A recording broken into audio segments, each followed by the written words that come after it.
నమస్కారం ఘంటారావానికి స్వాగతం. ముందుగా ప్రధాన అంశాలు. Core dashboard fibre grid పై ప్రశంసల జల్లు. రాష్ట్రంలో అధ్యయనం చేయనున్న ప్రపంచ ఆర్థిక వేదిక సభ్యులు.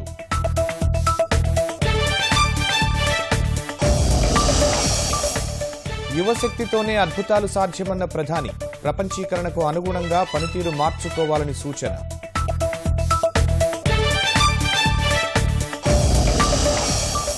ప్రకాశంలో ఫ్లోరైడ్ బాధితులను ప్రభుత్వమే ఆదుకోవాలి.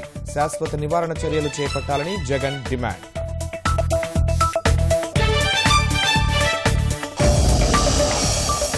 జల్లికట్టుకు మద్దతుగా స్తంభించిన తమిళనాడు. దిద్దుబాటు చర్యలు ముమ్మరం చేసిన పన్నీర్ ప్రభుత్వం.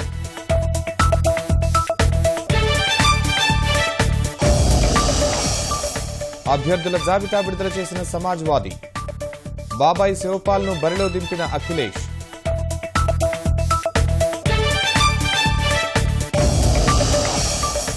మరికొద్ది గంటల్లో అమెరికా అధ్యక్షుడిగా ట్రంప్ ప్రమాణ స్వీకారం. హాజరు కానున్న వివిధ దేశాలకు చెందిన నేతలు.